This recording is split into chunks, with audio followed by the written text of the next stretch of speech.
Then I'll go ahead with an intro.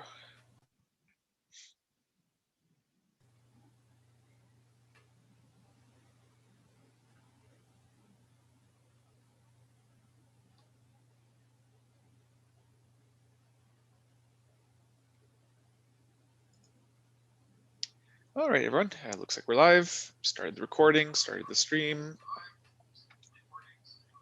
Mute my, there you go.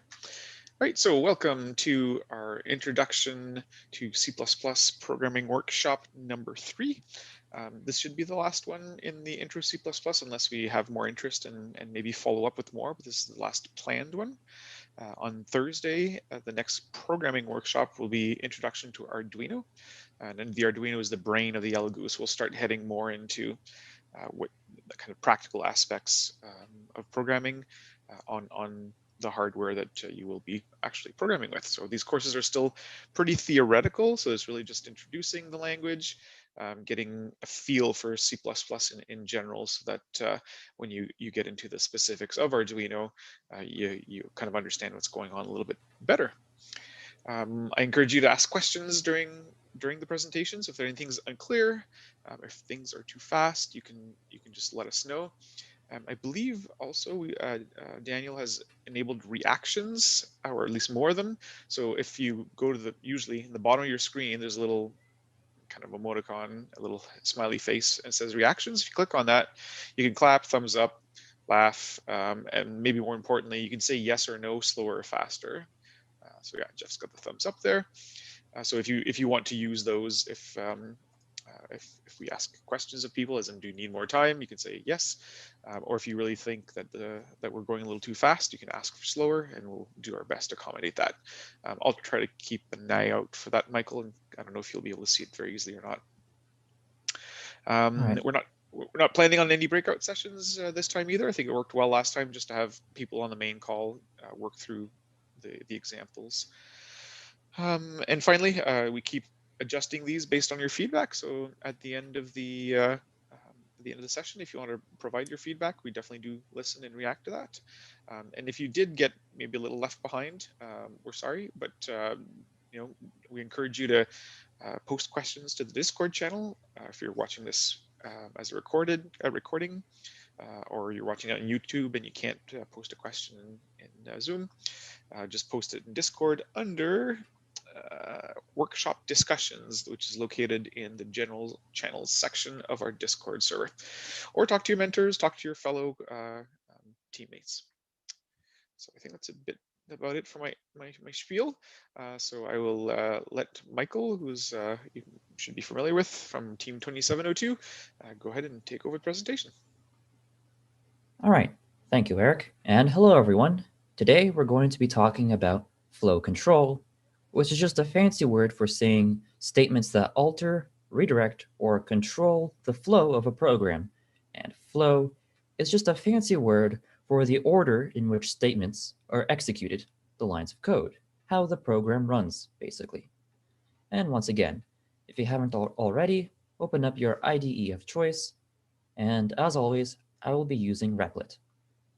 Now, before we cover control statements, we need to first understand Boolean expressions, as that's what those statements use to make decisions. These expressions are somewhat similar to the math expressions you're familiar with from math class, but instead of resolving to a number, Boolean expressions will always evaluate to true or false. Moreover, Boolean expressions also have different operators than regular math expressions. So let's quickly go over them because they're not that complicated. The most basic are comparison operators, which is to compare two values. So let's start off with the double equals and the exclamation mark equals, which stand for equals to and not equals to. Now these operators, they compare two values on either side of them. And for the equals to operator, if both sides of the expression are true, then are the same, they will return true. So here, b is equal to 5 equals 5.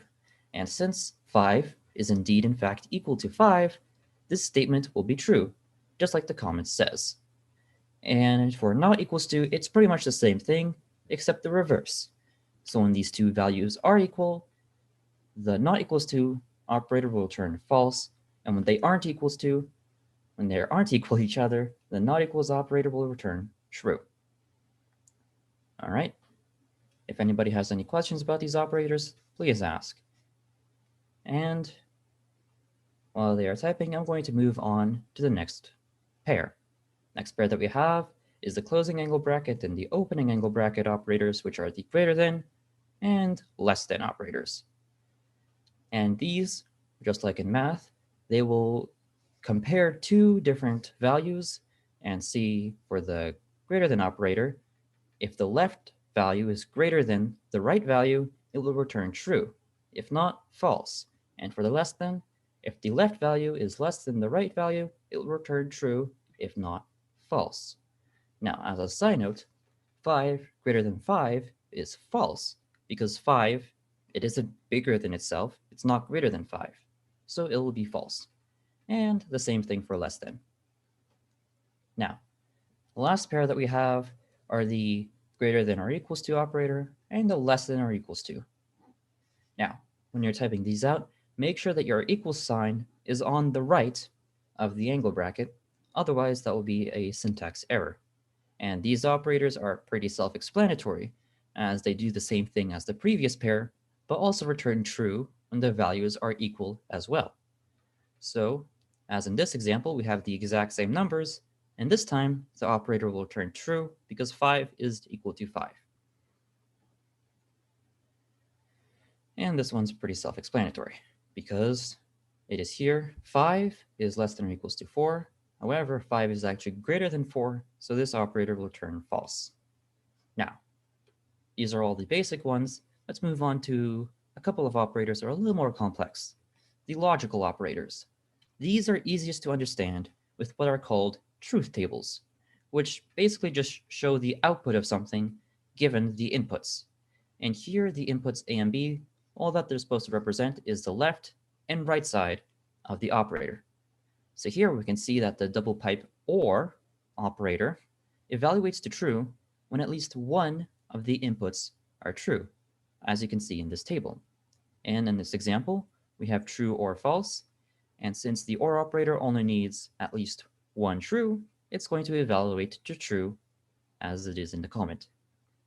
Next, the ampersand and operator evaluates to true only when both inputs are true. So as you can see in this truth table, only when both A and B are true and will be true. And all other times and will be false. Now in this little example, we have the exact same expressions, and this time, since and needs both to be true and they're not, it's going to evaluate to false. Finally, we have the exclamation mark not operator, which just inverts the given input. So if it's false, it's going to become true, and true is going to become false. Simple. Now, just as a side note, brackets in Boolean expressions work the same way as in math. It affects the order of operations. And here, we have the exact same expression as the previous example. And since this previous example was false, this time it's going to evaluate to true because of the not operator. All right, so now that we know what the basic operators are, let's just have a little practice so that we're more comfortable with them. So let's open up your IDE and just do a bit of practice. So here is my REPL, and I'm just going to start us off with a little quick example.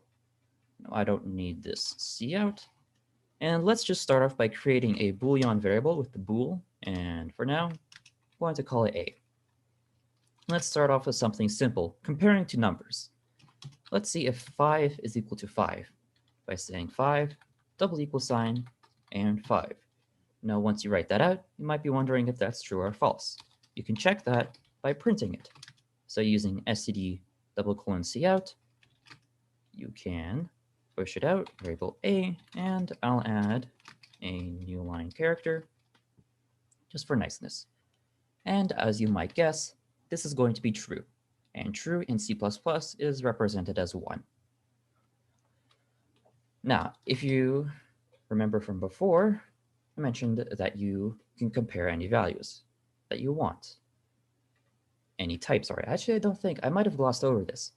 What I meant to mention before is that when you're using Boolean expressions, especially the comparators, you can use pretty much any type that you want. So you're not limited to just only numbers, you can actually use Boolean variables and characters as well.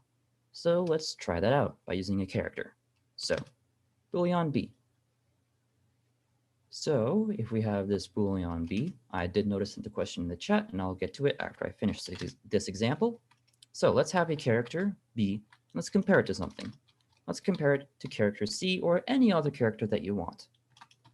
Now, once you've done that, you can do your standard stdcout print it, and you'll be able to see whether that is a 1 or a 0, which is a true or a false.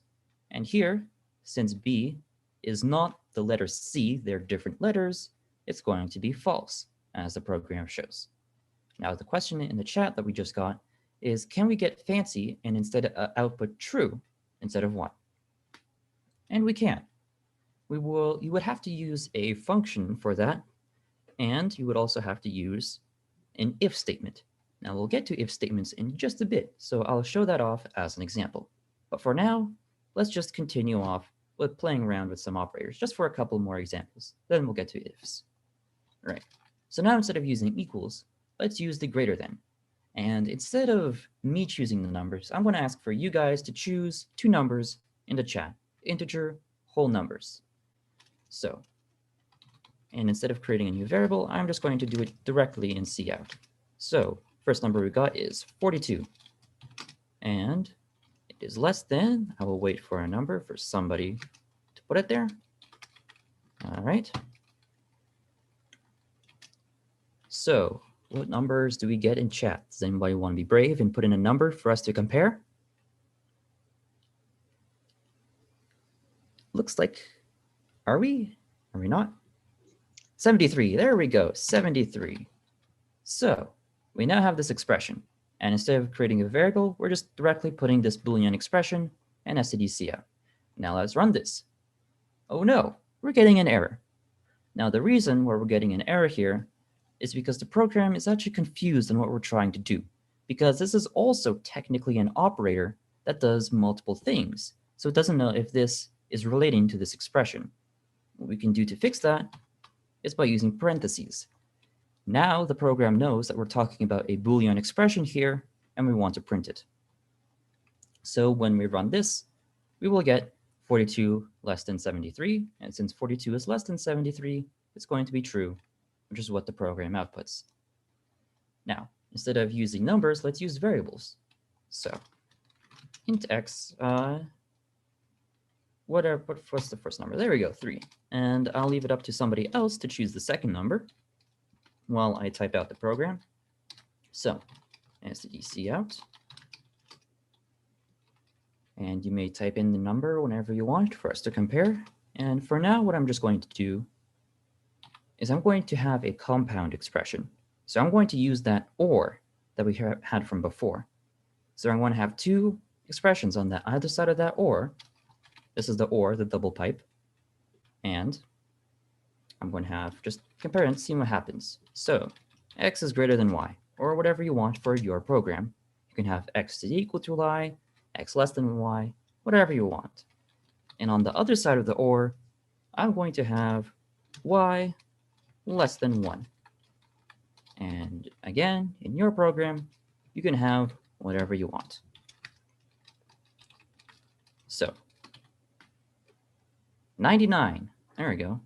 Another number, and 27. 99, I saw that first. I'll put 27 over here, just for kicks.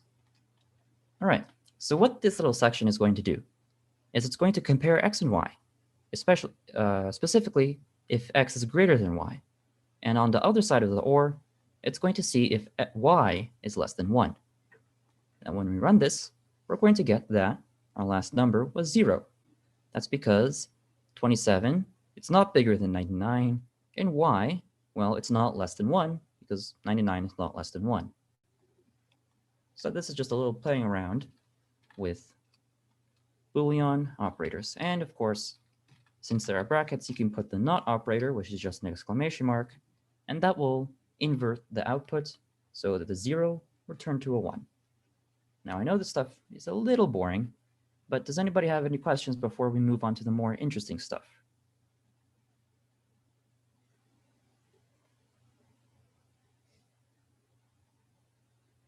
Looks like the answer is no, so I will move on. All right, so now let's move on to actual control statements. The first control statement that we're going to cover is the if statement. An if statement is defined with the keyword if, and then parentheses, as well as with the curly brackets that contain the code that we want to run. And inside these parentheses, we have a Boolean expression, which is sometimes called a condition. And what the if statement does is it checks if this condition inside the parentheses is true. And if it is true, it will run the code inside it. All right, next, we have a little example that I will use to aid my explanation. If you want an if statement that runs only after the previous if statement is false, then you would use what's called an else if statement, which is defined the same way as an if statement, but with the else keyword at the beginning. Also, in some languages like Python, else if is abbreviated to elif. So in C++, make sure you write else if. Also, you can have as many else ifs chained together on the end of each other as you want. Here in this example, we have 2, but you could have 3, 4, 5, 100, as many as you want. And one more thing before I move on. If you are going to write an else if statement, make sure you write it off the end of the closing curly bracket of the previous if statement like this, so it's all in one line. You don't have to, but doing it like this is just considered good form and makes your code easier to read. And finally, if you just want to have a clause or a statement that runs after all these previous if statements are false, then you would use what's called an else statement. And the same deal as the else if, you just put it on the same line as the closing curly bracket. So if we just take a moment to analyze this little example here, we have an integer x is equal to 5. Now this will check first if x is equal to 4. If not, it will check if x is equal to 5. If not, it will check if x is equal to 6. And if it isn't any of these three, then it will run the code inside the else. But since x is equal to 5, it's going to run the code inside the x is equal to 5 clause. All right, so now that we've learned about if statements, let's just do a quick example and play around with them.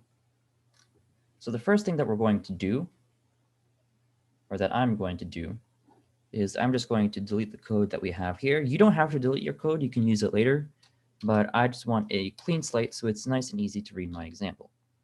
Now, the first thing that you want to do is instead of having a fancy expression inside the condition, just have something simple. Now I'm going to go with something really simple and just if is true, just like that. There we go, you can see it now. Now what I could do is I could say stdcout, print, and first, but in this little workshop, we're going to be using stdcout a lot to print stuff. So instead of writing that over and over and over again, what I'm going to do is I'm going to create a function, which we learned from the previous workshop. I'm going to create a void function called print. And what this function will do is just the same thing as cout. It just takes a string, I'm just going to call it str, and std:\cout, print a string, and add a new line. So this will save me some time and save you the pain of writing std:\cout with the opening brackets and all that stuff. This will just make your program a lot easier to write. So instead of writing all that garbage, what I can do now is just print and first, just to signify the first if statement. And if you want, you can create a second one, false, just something simple that you can understand, and second. Now, as you can probably guess, it's only going to print the first one. If I have a semicolon, it's probably only going to print the first one because only the first one is true. Now that should make sense. And by now, you should have this print statement, print function, because we're going to be using that a lot. Now, a question that we had before is, can we get fancy and instead output true rather than 1? So we're going to create another function that's going to take a Boolean and print true with a capital T or false with a capital F, whether or not the Boolean is true or false, 1 or 0. So while I was explaining that, most of you probably had enough time to start writing out that function, and I'm going to do so as well. So it's going to be a void function because it's not going to return anything. I'm going to say print bool for printing a Boolean. And since we have a Boolean as an input, I'm just going to take Boolean b as my argument or input variable. Now, with using our skills with the if statement, you can say if b is equal to true, so compare it to true, so like that. There we go. What we can do is we can use our previous print function and print out true. There we go. Now what you could do is you can do an else if, and you can print out, write out, sorry, equal to false. But since you already know that Booleans can either be true or false, and if it's not true, it's going to be false. So you don't have to write this out. You can do just an else, and print false, This with the double quotation marks because that is a string. There we go.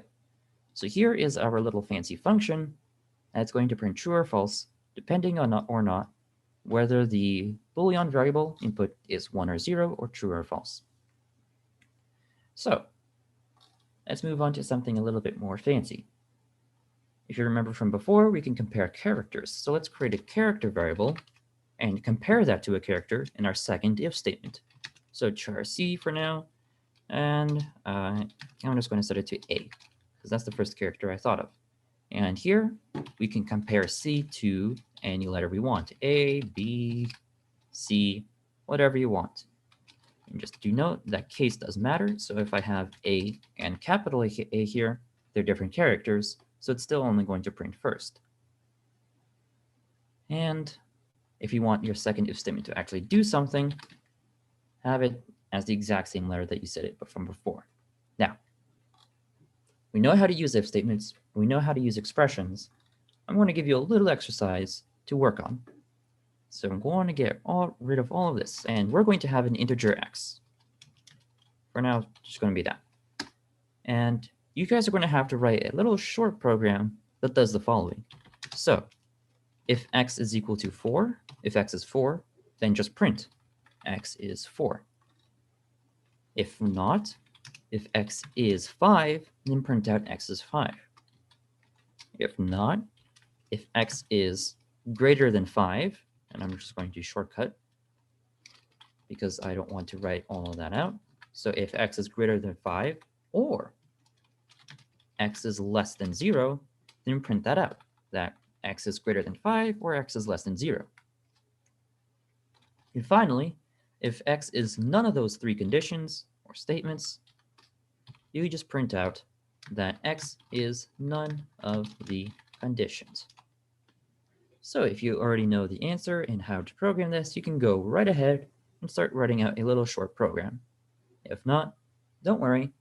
I'll also start on my little own program just so you can follow along. So the first thing that we need to do is check if x is equal to 4. So x double equal sign and 4. And we can use that print statement, that print function that we defined from before, and print out x is 4. Then, instead of using another if statement, because this has to be exclusive, we use an else if statement. There we go. And x is equal to 5. There we go. And we print the usual x is 5. And it appears I have made a typo there. There we go.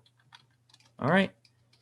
Now for a slightly more complicated one. So if x is greater than 5 or x is less than 0, we have to print that out. So we do that and we print. I am very lazy, so I'm just going to quickly copy that over. There we go. We print out x is greater than 5 or x is less than 0. And finally, if x is none of those conditions, then we just quickly print out x is none of those conditions. Now once you have something that looks like what I have here, approximately, you're done. Whoops, I should have, there we go. Now, if we set x to any number that we like, let's just say 5 for now, what's going to happen is that it's going to print out x as 5. Now, if we choose something like 2, which is none of these conditions, I'm going to see that x is none of those conditions. If we choose a negative number, it's going to say x is greater than 5 or it's less than 0, because that's what we have in our if statement. All right, so now that we know how to use if statements, we can move on to using loops, and more specifically, while loops. I pressed the button somewhere that I shouldn't have. Hello? There we go. All right. So, while loops are defined, once again, similar to if statements, where instead of using an if keyword, we use the while keyword. We have our condition and the code that we want to run. And while loops are similar again in that they will run the code inside them if the condition is true. However, while loops will continue to run the code inside it again and again and again for as long as that condition is true. So, here in this example, we have a piece of code with an integer x, and while x is not 0, we're going to be running this loop. And inside this loop, we're going to print x and decrease x by 1. And what this will do is it will just count down from 5 all the way down to 1. As when x reaches to 1, once we decrement it by one more time, x is 0, and x not equal to 0 is false, so the while loop will exit. And that is exactly what we get in our console output. Now, however, most of the time when you would use a while loop is when you want to run code multiple times, but you don't know exactly how many times you're going to be running that code. So while this example is good for a demonstration, it isn't really a realistic one, because we can guess or know that the loop is going to be running 5 times, since we need to run it 5 times to get from 5 to 1, or 0. For that, we would use what's called a for loop. The for loop is defined a little differently, but it's not too bad. So it's defined with the keyword for first, then inside the parentheses, you have 3 statements. The first is the initialization statement, which all it does is it just defines a sentinel variable, which is just a fancy variable that can only be used inside the loop. Next is the condition, which is just like a condition of an if or while statement, and generally it involves that special variable. And finally, there is the increase statement, which increases or decreases that variable by 1. Now, if you remember from what I said, all these 3 different parts are different statements. So instead of commas, we have to separate them with semicolons because they're their own standalone statements. Now, as an example, here is a little for loop that does this exact same thing as our previous example in the previous slide, where we initialize our sentinel variable int x is equal to 5, we have our condition while x is not 0, and we have our decrement statement, which decreases x by 1. And inside this loop, we just print out x. And if you write this out in your IDE and run it, you'll notice that this does the exact same thing as our previous while example, except just in many less lines. Now, for a more realistic example, we would use a for loop more like this, where we have in a sentinel variable I, and we have I less than the number of times we want to run the loop. So in this case, it's 7, and I++, which just increments it by 1. So for this example, instead of writing stdcout hello 7 times, what we do is we create a for loop that runs this one line of code 7 times. All right? Does anybody have any questions before we move on to our final practice example?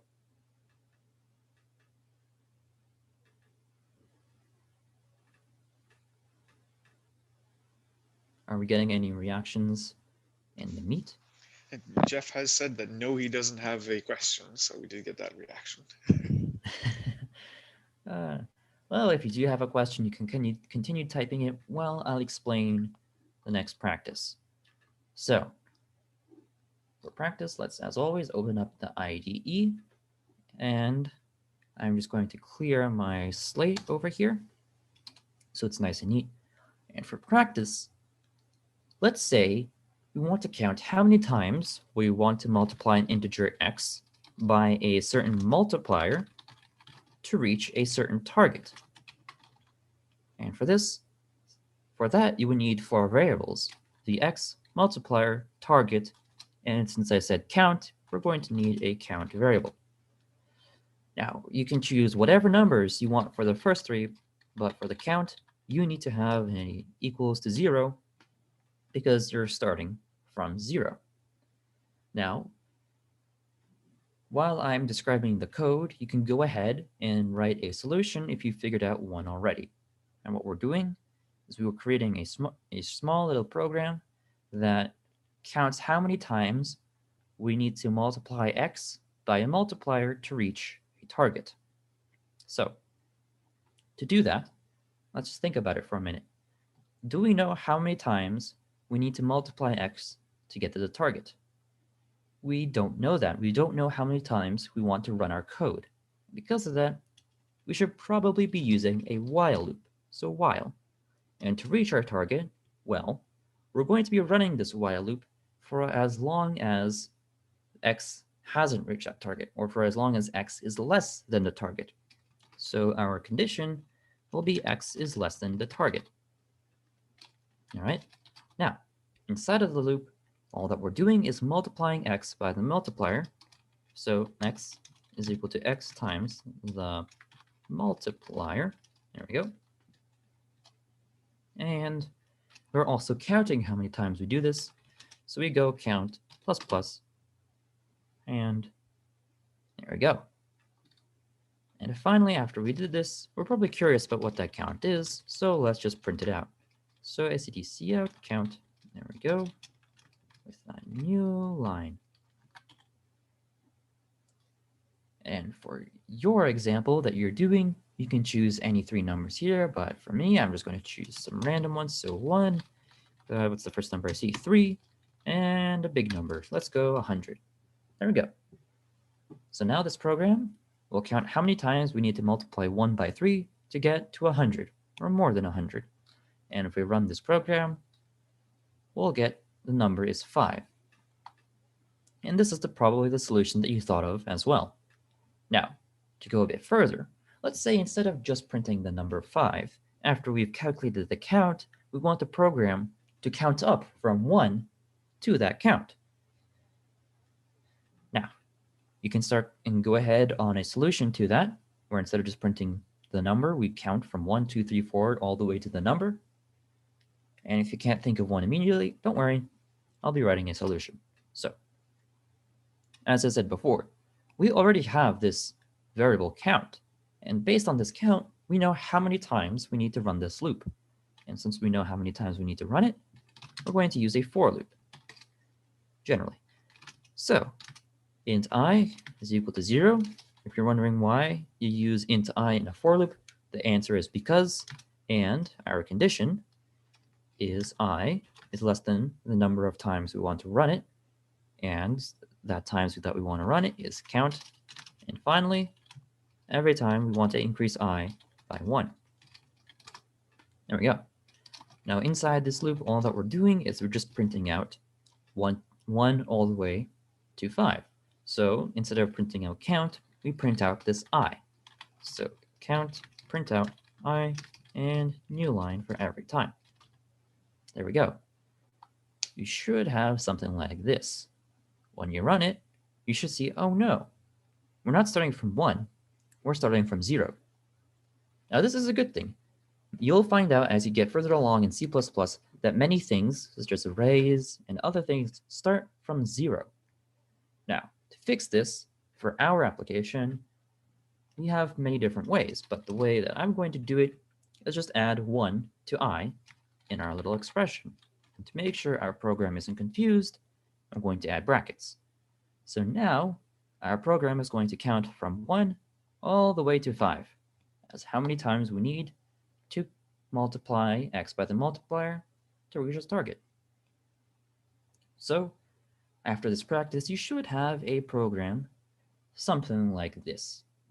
I know I have been rambling on for quite some time, but just one little note before we move on to the final practice. So, in your code, when you're writing C++, eventually, you're going to notice you might run into something like this, where in your program, it's doing the same thing, the same thing over and over and over again without stopping. When this occurs, you can know immediately that somewhere one of your loops, its conditions is slightly broken, as in it's never being set to false. So if you ever encounter something that is constantly being repeated without end, you know that one of your loop's conditions is broken. There we go. So that basically concludes everything that we're going to talk about in this workshop. So before we move on to the final example, does anybody have any questions?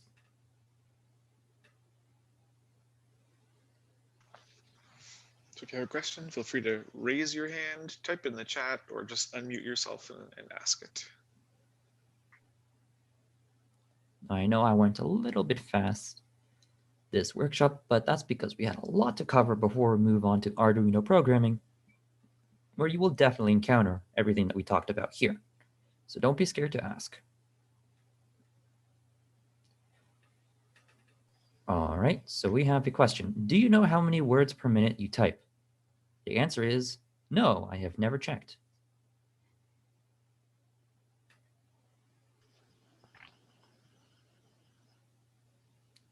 The nice thing about coding is that typing fast is not required. You spend more time thinking about what you want to do than you do actually coding. So even if you single finger type, you can still code. Yes. Although it is kind of nice to be able to type faster.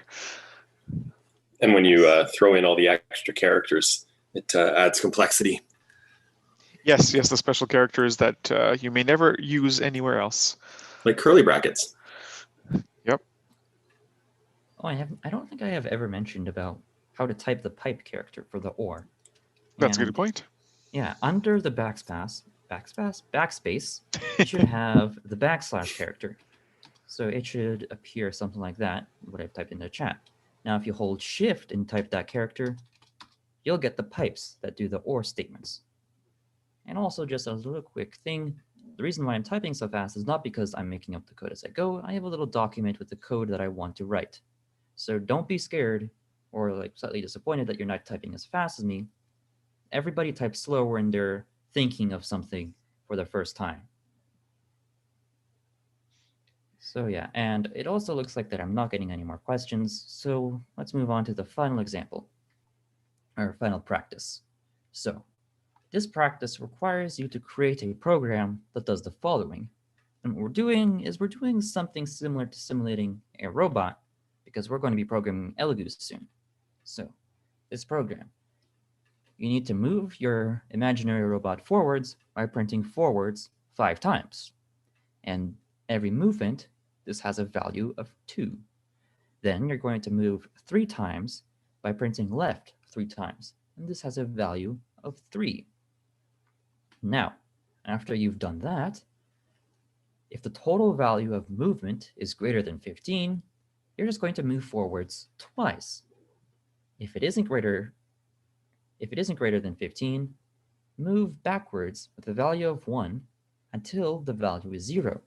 So what this program expects you to do is to basically sum up all of your movements, basically how much it costed or time or whatever you want your imaginary unit is, and just move backwards with a value of 1 until that value is 0. I hope that made sense to everybody, and if not, feel free to ask questions about this practice.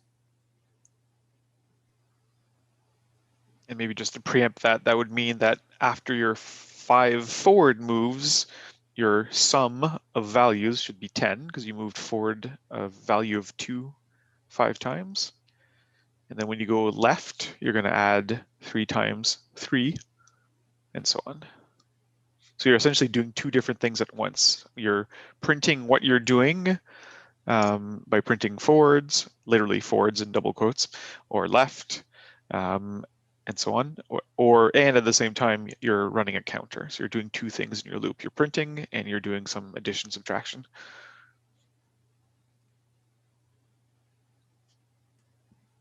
And also, if you want to get fancy and give yourself a little bit of an extra challenge, you can also do these two different steps in a function instead of just putting it in your main, if you want.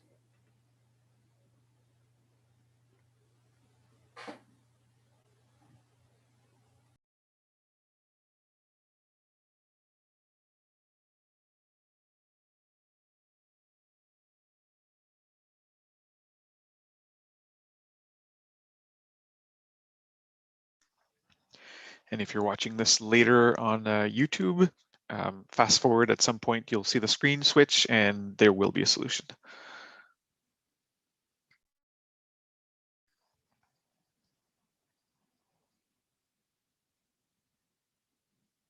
And that is the YouTube recording, not the YouTube live stream that's going on right now. You can't fast forward that. Sorry, no time machine.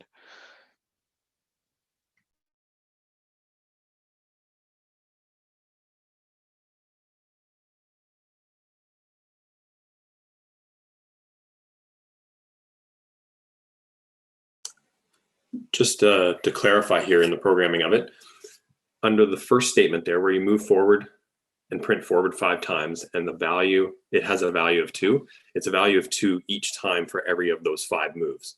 Agreed? Yeah, I probably should have wrote this better. So yeah, but you could program it either way, and I was just curious.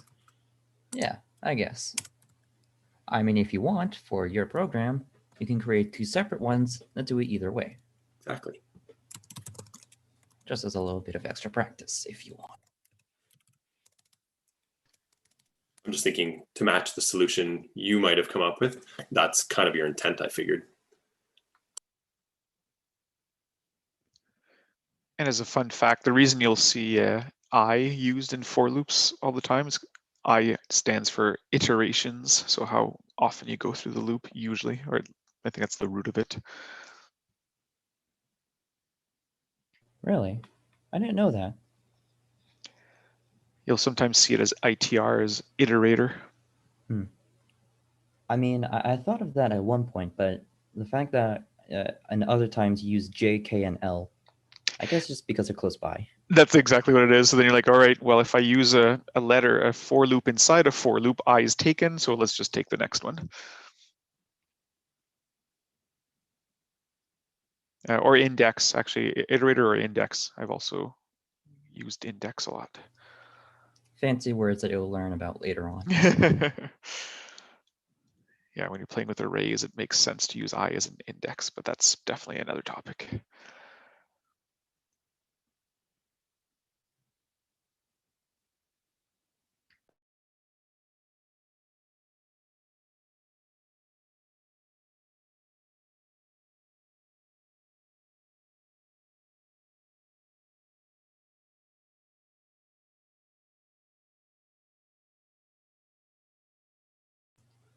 I don't know how much time has exactly passed, but I feel like now is a good time to ask if you need more time or if you're good to see the solution. So you can do that by reacting, however reacting works.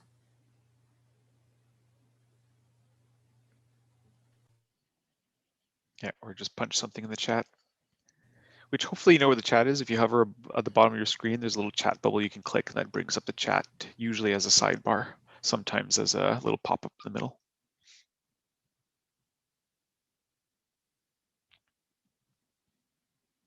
Shy silence.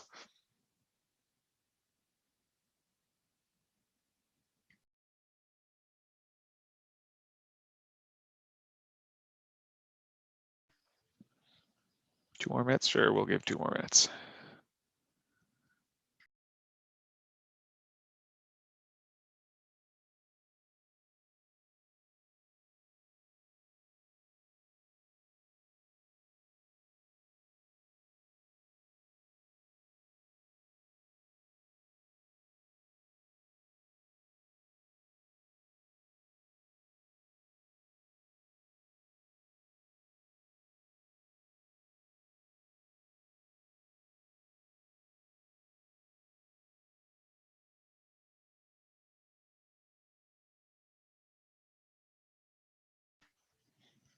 As a side note, the odds of you getting this right on the first try when you're just learning C++ aren't huge. We're just trying to get you to see where your knowledge gaps are, because it's easy to read off a screen and go, oh yes, I understand that. When you start doing it, it's a lot harder because you notice you're missing pieces. So this is as much to help you realize where the missing pieces are, and then later you can maybe review this presentation again and fill in those blanks.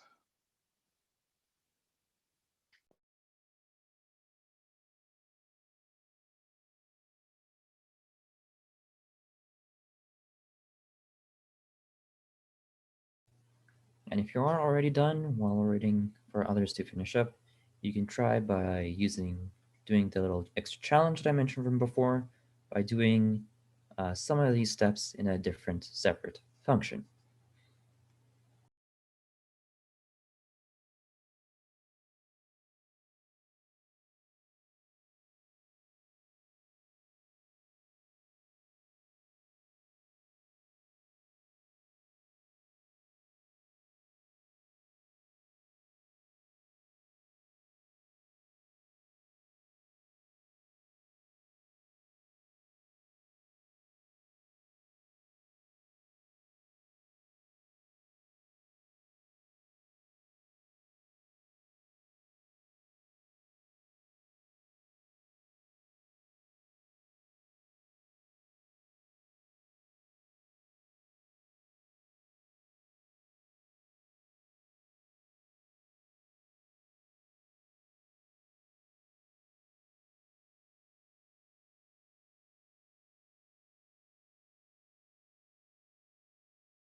All right, I feel like enough time has passed that I can show a solution. If anybody needs more time, now would be the time to say so. So if I open up my REPL, for now, I am just going to get rid of what I had before for a clean slate. There we go. And I'll keep this print function because it's going to be really useful. So for starters, if you remember, there we go, so it's not annoying me. We first have to move forwards 5 times by printing forwards. So since we know the amount of times we want to do it, we're going to use a for loop. There we go. I is less than the amount of times we want to run, which is 1, and I++. There we go. Now what we're going to do is we're just going to print forwards. All right. Now, since we want to keep track of our total value or count, you should have a variable. At the top, you could have count, you could have value, it doesn't really matter. And it should start at 0. And in your for loop, for value, you should, every time you run once, you should add 2. So you can use the plus equals operator, or another valued solution would be writing value plus 2. But I'm just going to keep it nice and short. There we go. So this should print forwards 5 times. Should, if I did it correctly and started at 0, there we go, 5 times. And we could check that the value is 2 is 10, but probably is. I trust myself. So next up, we're going to go to moving left. So I is equal to 0. And that was for 3 times. If I just check, yes, I do remember. So 3 times and increment by once every time. Now we're going to print with a left. And we're going to increase our value by 3 times every time we do it. All right. Now, at this point, we had an if. So if our value was greater than 19, we would do something. Now that something was, or 15, sorry, move forward twice. All right, 15. And for this, we're going to do another for loop since we know that we have to move twice. is equal to 0. I is less than 2 times, so the loop will run twice. And we're going to give it a print of a 4 words. And at the end, now what you could do, there really isn't much of a point, but you could add a plus equals 2 if you want. Now, if you remember from our little challenge thing, we had otherwise move backwards of the value of 1. So here we're going to have an else. And I'm just going to add a few spaces to make everything nice and neat. So otherwise, move backwards so that our value becomes 0. So we don't really know. We can't use a for loop because we don't know how many times. We could figure that out, but that's math, and I don't like math. So while our value is not equals to 0, because I believe that is what I had. Yes, the value is 0. So not equals to 0. And here I'm just going to print not forwards, we're going backwards. There we go. And we're decrementing our value by 1 every time, so I can just do value minus minus. Now, if we think about it, this is going to be 10, and this is going to be 9, so our value is going to be 19. So what we should see is we should see forward printed 2 more times. And that is what we see. Now you can check if you've done this correctly by just flipping the sign by having less than. And we should see that backwards is printed 19 times. I don't feel like counting that, so I'll just trust it's 19. Now, as an extra challenge, I had that you had to put these steps in a separate function. So what I'm going to do is have an int function for move forwards. All right, and this function, what I'm going to do, copy and paste. There we go. Now, since this function is adding twice every time, it appears my tabs have messed up. There we go. We've copied value, this variable, but we don't have it defined. So let's just define it pretty quickly. It's equal to 0. There we go. And since we have a return type, we need to return with this function. So let's return the value. So return the value. Now you can guess that we do the exact same thing with move left. So we're moving left. There we go. We do this with a bit of a cut and a paste. We have our int value is equal to 0. Did I have a semicolon? Yes, I did. And we return our value. Now what we can do is really nicely move forwards. Value plus equals move forwards. Value plus equals move left words. No, move left. There we go. And if I set this the right way around, we should see that we get the exact same thing. Now, the great thing about functions is that you can have arguments in them. So if we say we wanted to move not 5, but any amount of times, so what's a good variable name? Count. I am not creative. We can run for the count amount of times. So instead of moving forwards only once, we can run 6 times, or we can run 4 times, really easily changing it. And in our program, we can also put a variable here that our program can calculate based on sensors or whatever. So yeah, this is my little solution. Anybody have any questions before we closed off?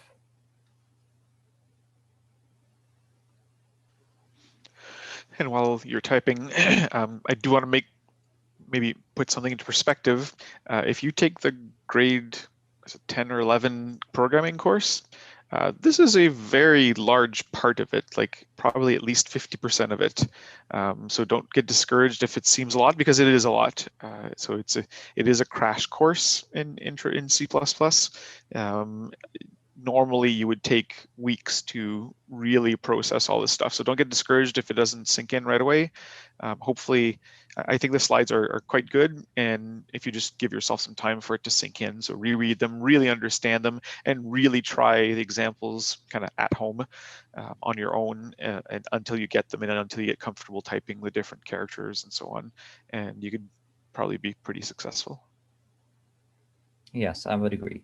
In my grade 11 computer science course, this is like once we got to this point, we're pretty much, if not already more than halfway through the course, and we're using an easier language to understand, which is more user-friendly. It's Python. So C++ is a little less user-friendly with really strict syntax and a bunch of other stuff. So this is definitely like a super crash course.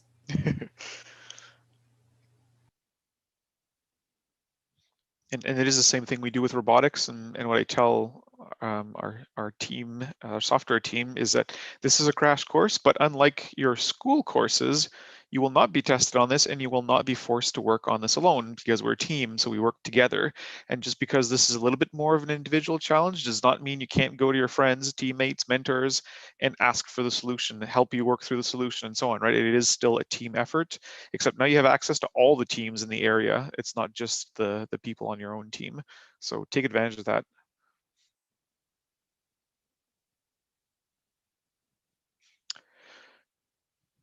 All right, last call for questions. And if there aren't any, we will let you go. I will say thank you once again to Michael for not only presenting this, but creating all this material. It is quite a challenge to do this for a wide audience like this. So we do appreciate his efforts. And he will actually be leading the first Arduino one. And then we'll have some different people elaborating on the future Arduino ones. So Arduino on Thursday for the first one, and you'll get to kind of see how hardware fits in to the software stuff. So how do we actually control stuff, and how do we read our environment will be kind of part of that series. All right, well, thanks everyone for coming. I hope it helped. I will post the feedback link once again. It's on this page here. So this is your chance to influence future workshops. It is the same link as before. You can just put in intro C++3 as the title. So there you go. And thanks again for attending, and we will sign off.